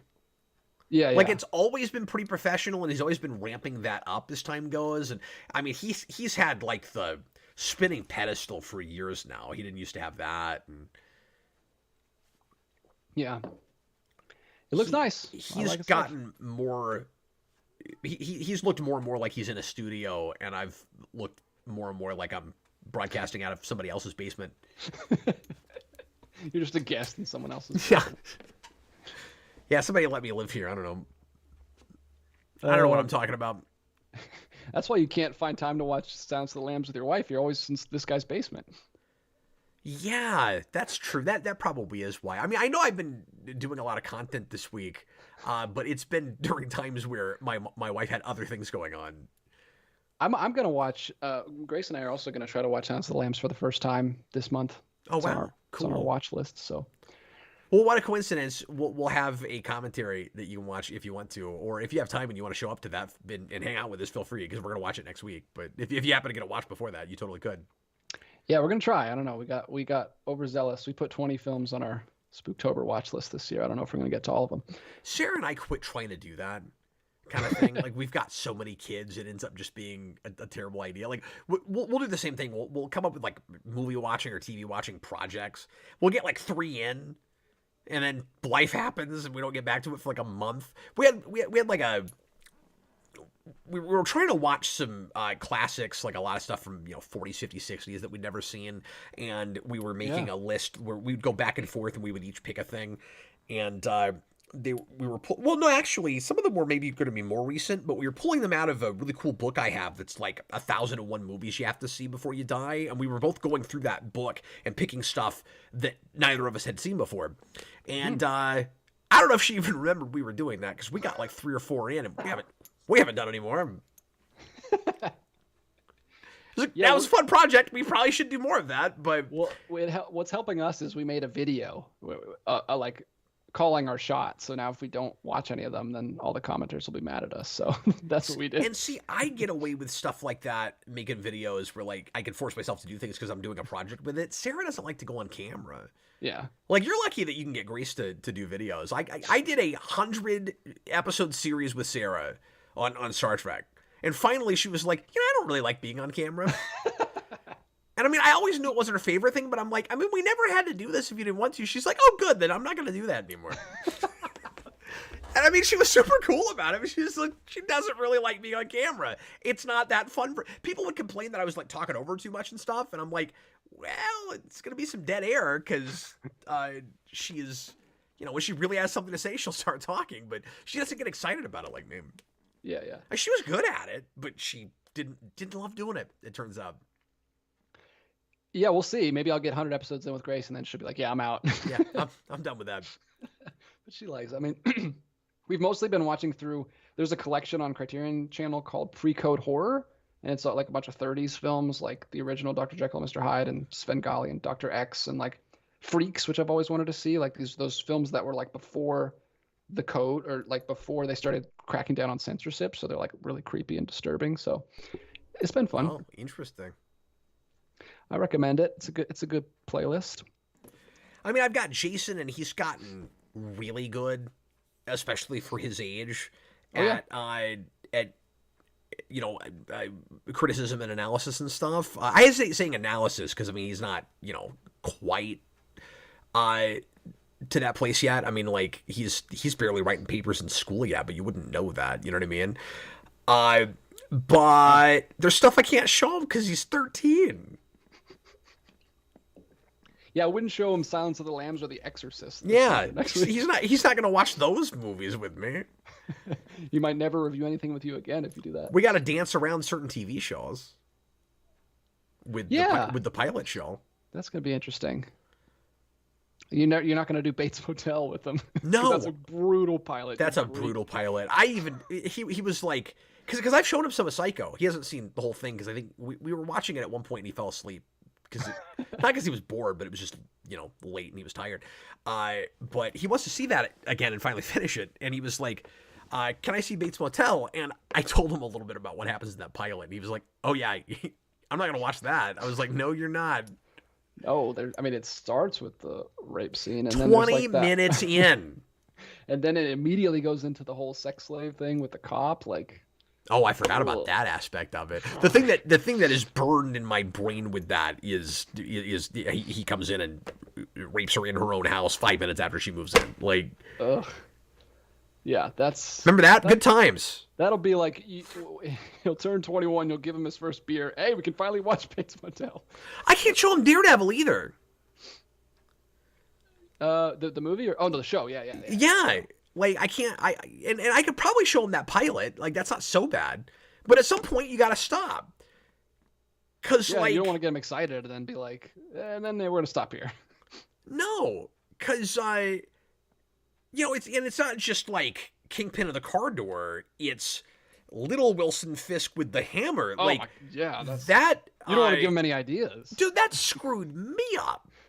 Yeah, it'd be like Geek Evolution Next Generation. My foot. I'm going for the big one to just take you out. Well, I'm not so concerned about that, DJ. Oh, sorry. I thought you didn't want to give them ideas. That's not what I meant. Anyway, well, we got a couple more super chats while we were prattling on about whatever. So let's answer those, shall we? All right, Vitale, how long could you tolerate pop culture not being for you before you have a breakdown? Wow. Also, have you ever thought of doing a breakdown, or excuse me, a Breaking Bad marathon? A breakdown. Have you ever marathon? thought about having a breakdown? I'm gonna have a breakdown right now. That super chat's gonna give me at least a meltdown. No, that's probably even more extreme than a breakdown, right? A breakdown and then a meltdown, I would think. Well, you got to title it "Am I Having a Breakdown" to be a pseudo sequel to "Am I Having a Midlife Crisis?" That's right. Yeah. I thought about doing a sequel to that called "Yes, I Indeed Am Having a Midlife Crisis," but no. Okay. So the first part of that question was can you remind me, because sure, that was two parts and it's been a minute. How long could you tolerate... Oh yeah, how long can I tolerate culture that's not for me? I mean, I can just stop watching it. There's plenty of things, and you know, reading it, whatever. There's plenty of stuff that I've always meant to look at that I haven't gotten around to. I could start reading books again. That'd be good. What are those? And I have, it's driving me crazy how little reading I'm doing these days. But it's kind of just a matter of, yeah, as I said a lot, like I have to consume a certain amount of stuff right now for the channel, but I do a lot more retro than anything. So like, I worry sometimes I'm getting a little bit out of touch, maybe a lot out of touch, and then I'm not that plugged in. And then sometimes I don't really care that much about being very plugged in, where I'm like, okay, I've hit that age where I have to recognize that a lot of stuff's not going to be for me anymore. And there is some stuff that certainly is still aimed my direction, and I can, you know, take a look at some of that and hope that it's good when it's good. But,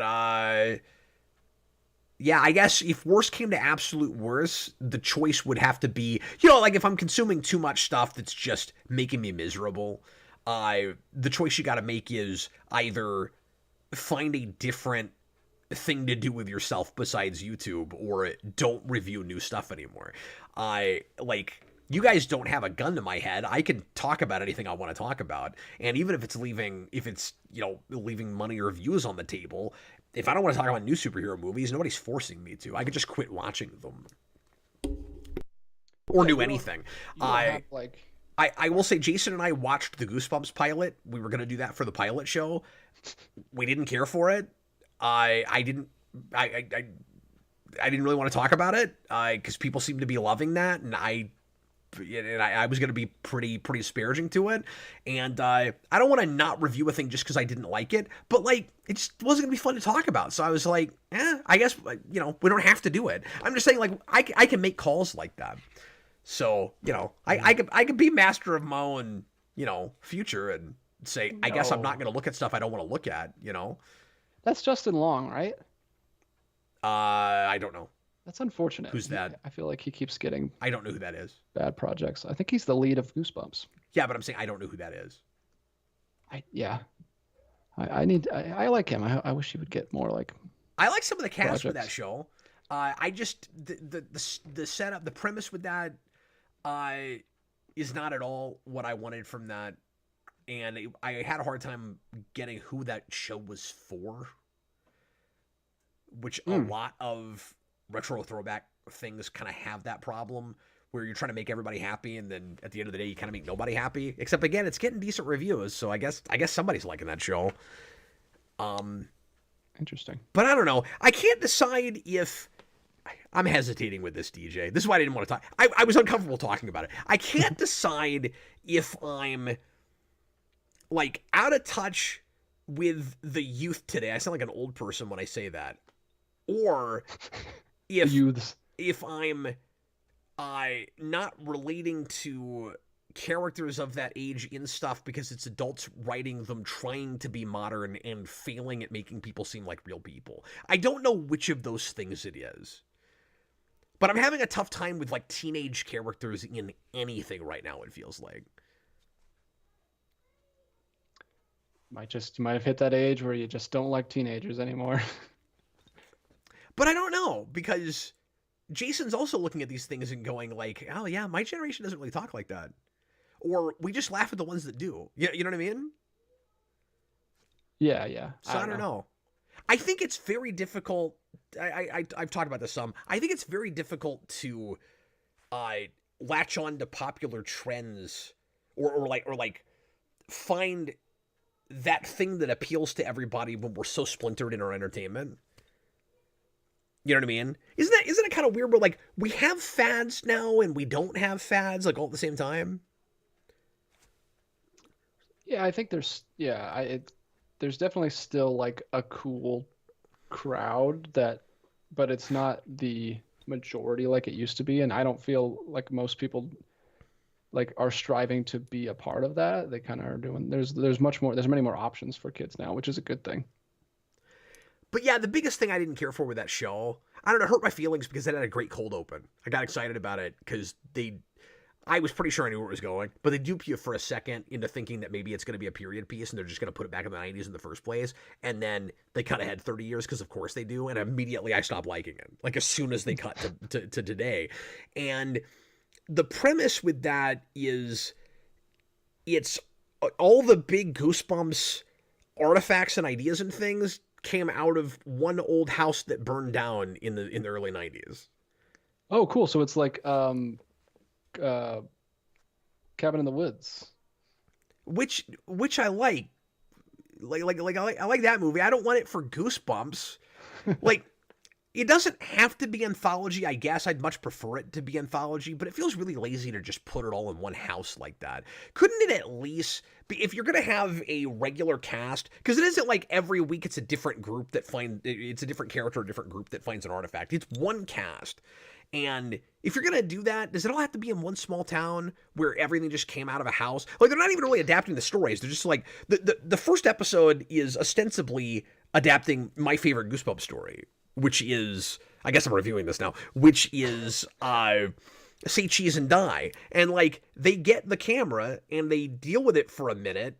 For part of the episode, and I like some of what they do with that, and then you get to the end and it's like a cliffhanger, and then the very next episode is going to be Haunted Masks, because they're like, oh, we're not really adapting, we have like guest star artifacts pushing along an overarching story. I don't love that. Like, wouldn't it be better if it was a regular cast of characters that like were like a Scooby gang or something that drove across country, and you made it like anthology, but with one regular cast where it's like X-Files or something. Like, we keep going places and finding weird stuff. Like, why couldn't it be that? Yeah, I don't know. I never caught Goosebumps growing up. I saw one when I was a kid, which was about this like green mask thing that freaked me out a lot as a kid. I was very young. Yeah, that's the Haunted Mask. That's their second episode. Terrifying. But yeah, I mean, I like Scooby-Doo, so.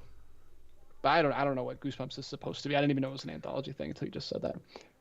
Sure, yeah. Well, it starts off that way, and the big popular books everybody, remembers from when I was a kid are like that, and then years later, Stein kind of turns it into a shared universe. And then, of course, the movie with Jack Black does like a meta thing with it to make it a shared universe where he is R.L. Stein and he wrote all the books, and then the characters out of the books literally come alive, and it's one story with all of them, but they were from anthology books. So, like, we've also already done the put all of Goosebumps in one universe thing, and I think the most fun and cool way to do it. Like, don't do it again. Make it more what it was. I don't know. Anyway, I digress. No, I was gonna say Stein did a like the Slappy series where he like then threw it all in one universe. But okay. Well, I'm sorry, man. Sorry you didn't like it. Chat says Cap screaming at the lawn. Get off my lawn. Cap yells at clouds. Old man Cap screaming at Cloud. Old man Logan. Like, everyone's just. Hey, some of those are from the same person. Old Cap Rivers. Old Cap Rivers. Too many whippersnappers out there flaunting convention. Yeah, but the thing is, if you're gonna call it if you're going to have a thing that's adapting from a 30-year-old franchise like that, and all the references are supposed to be fun, then you're wanting me to watch it, but you're not telling the story and using characters in such a way that, like, a lot of people from my generation are going to really relate to it. So, like, who's it for? You see what I'm saying? Like, if that was a show that was of a new property, and then I sat down and watched it, was like, oh, this isn't my bag, I wouldn't be like, oh, this is weird, I thought this was for me. I would have no reason to think that. But, like, you call it Goosebumps, you know what I'm saying?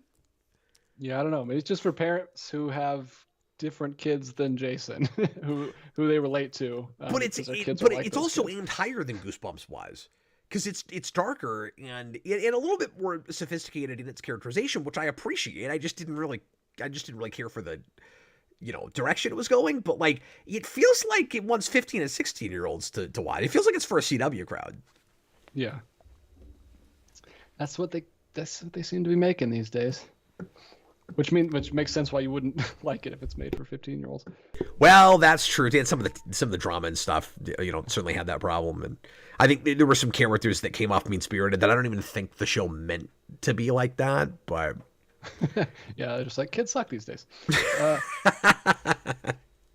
Played out $5. Yeah. I went way too long on that. Apologies. Since you haven't seen 2001, what are your thoughts on The Exorcist? 10 Academy Award nominations. Some consider it the best horror movie ever made. Well, you must have missed the beginning of the show, and apologies because I don't have an interesting answer to that. I haven't watched it yet. We're doing I had never seen it. I started at one point, and for some reason didn't. I do this with things. I watched the first 5 minutes of that movie at one point years ago, DJ, and I got distracted and never went back to it. But it looked really scary, and I was kind of scared of it. You needed me to hold your hand. Yeah, exactly. That's why you're gonna have to stay up with me and watch this movie. I need you to hold my hand. Somebody at the beginning said top super chatter of the night gets to hold Cap's hand during The Exorcist. But I'm gonna watch it. That would just be embarrassing. I'm gonna watch it right after the show, so I don't have any thoughts about it now. But we're doing a commentary tomorrow, so hopefully I'll along with Austin have 2 hours of things to say. Batalia says we missed his comment on the Breaking Bad marathon. Yeah, I read that, but then we got off on the. Well, that's right. There was a 2-part super chat. We didn't do the other part. What was that whole thing?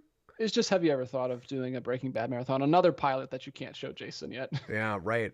I would need the right co-host because Austin's never seen it.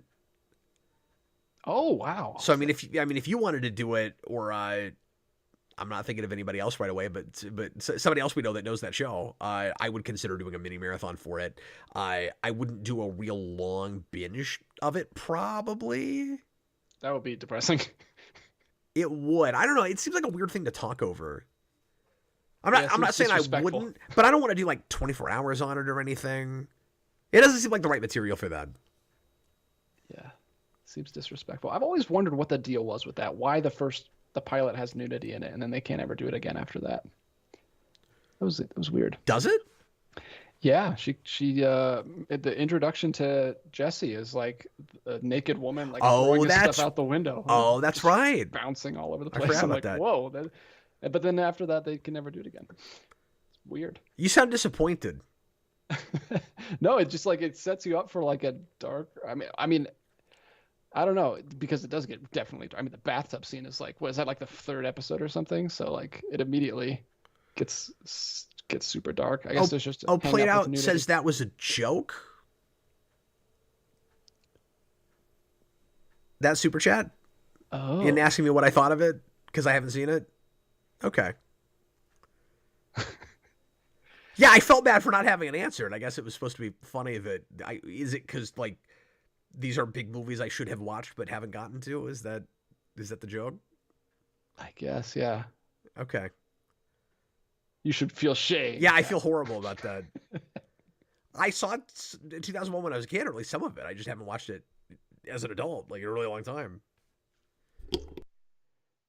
Yeah, and hopefully that. But thanks for the super chat. Color your opinions of those films, because it can be tough when like everyone's like berating you that you haven't You need to see this. Like, I know that doesn't get me super excited to see something because I'm worried that it'll color my perception a little bit. I like to try to Yeah, or you're gonna feel go in. weird if you don't love it as much as everybody else, and the fact that they're telling you it's the best thing ever, you kind of resist that a little bit. But at the same time, coming from the other end, when there's something that is like either, I don't know, what you would think of as film canon worthy or like brilliant or whatever, and a person is not watching it because they've just heard too much about it for too long, that can be frustrating too, because you don't know how to approach them with it, where it's like, well, I don't want to harass you about it. Like, if I keep trying to get you to watch it, you're not going to watch it. So there's no way for me to get you to watch it. So all I can do is hope that at some point you do, because I know it's going to matter to you when you finally get around to, you know what I mean?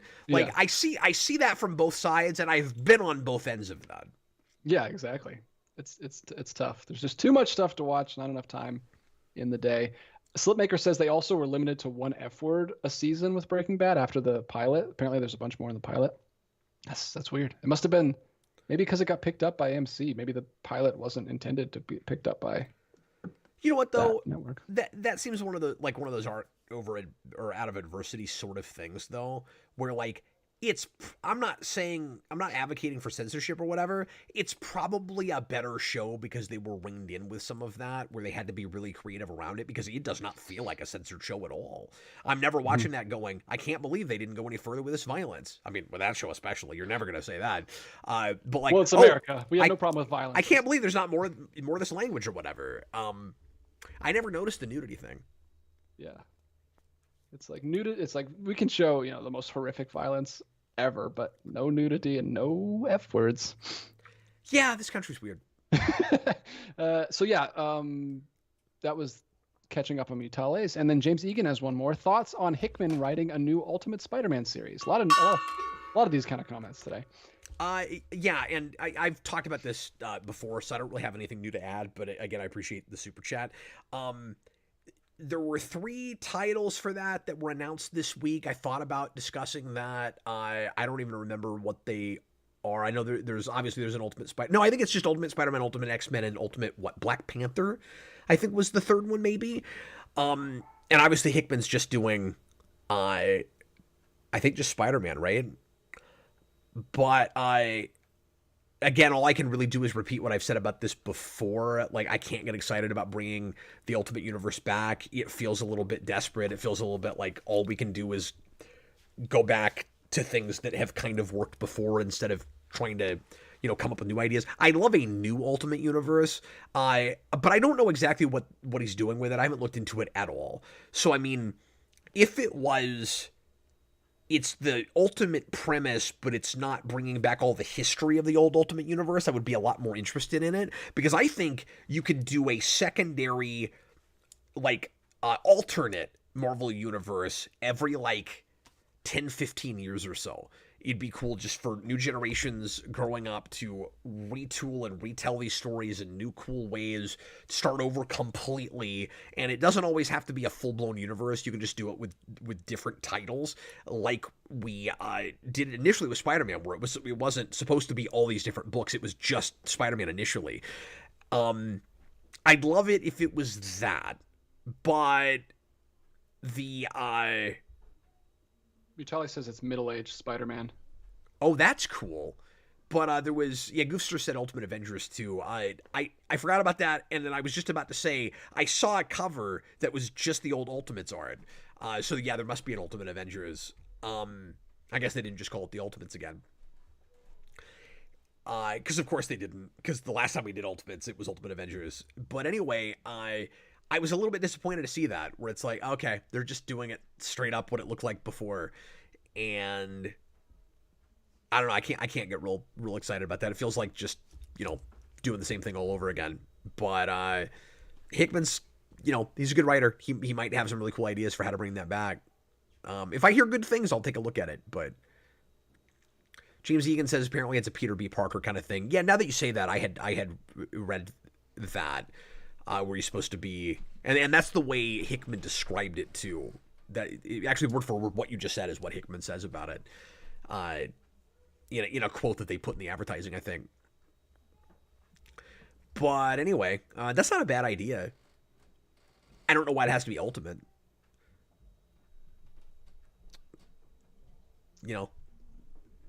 Yeah. I just think it'd be cool if it was a whole different universe, not tied to that stuff.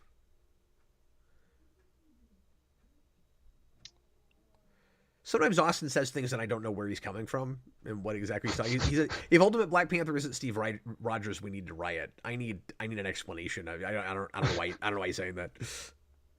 So sometimes without any kind of context, Austin will make the statement that clearly is from like months or years of an idea that has permeated that he's been on about that I've never heard him talk about. So he's like, oh, that should be Steve Rogers.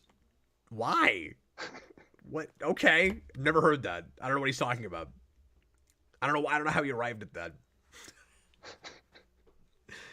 Anyway, this is why I don't talk about new comics until somebody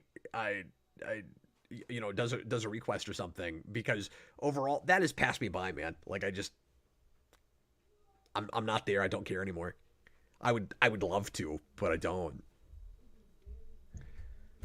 Ghost, Ultimate Black Panther, Steve Rogers, and Ultimates 3. It's a commonly made fun of Loeb thing. Oh, I forgot about that.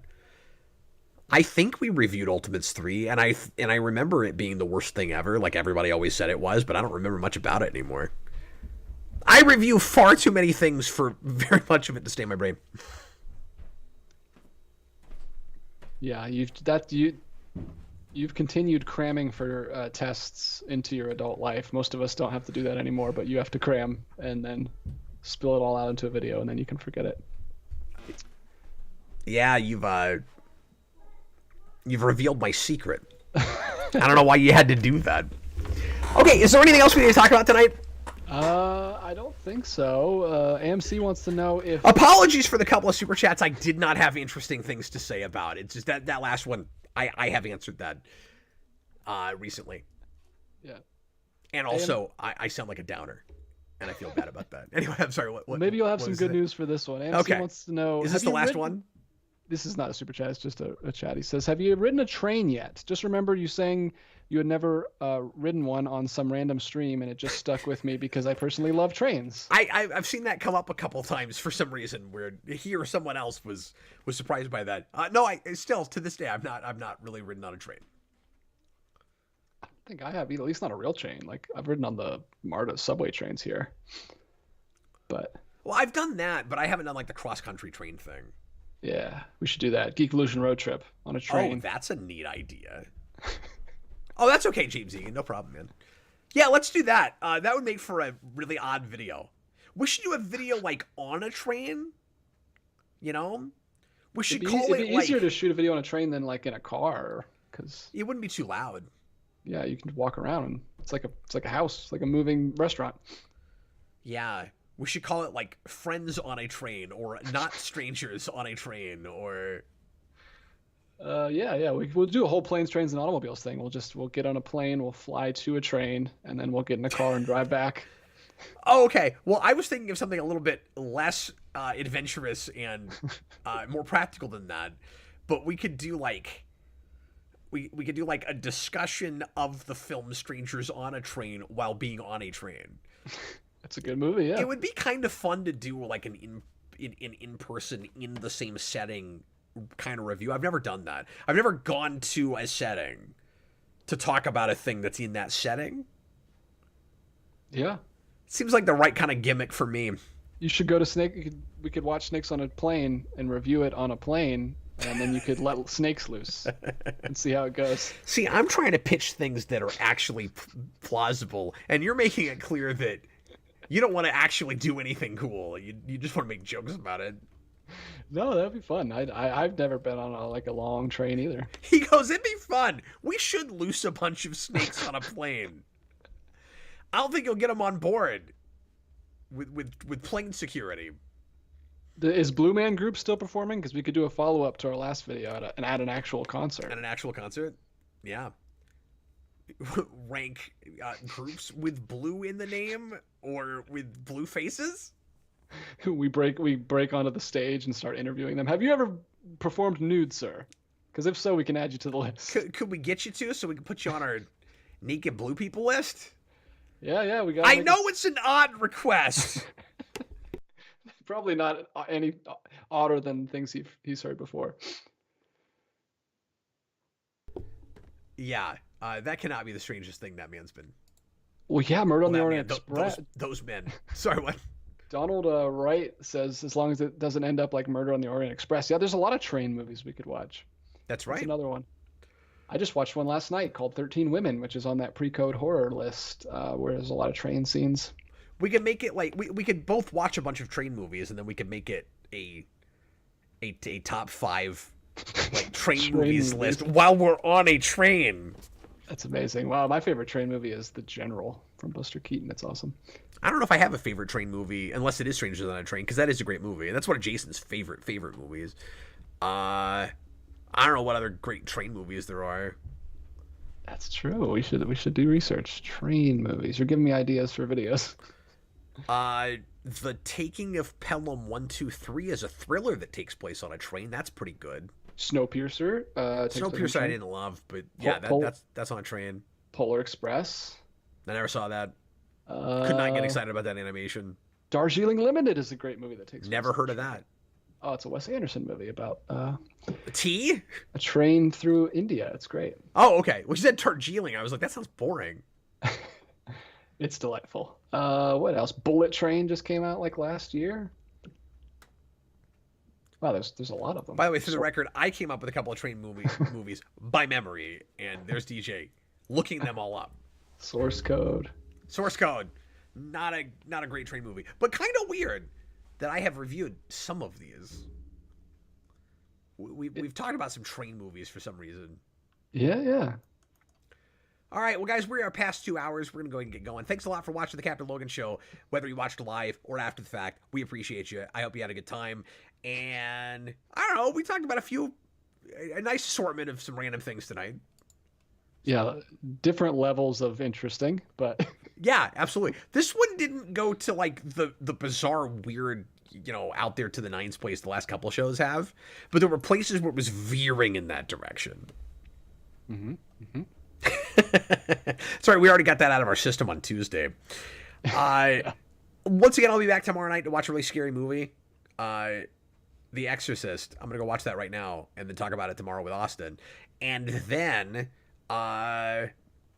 we'll, I guess, I'll see you for another one of these next week, next Thursday night, 7 o'clock, as per usual, and lots more stuff coming your way here on Geekvolution. I was Captain Logan, and this was DJ Martinez.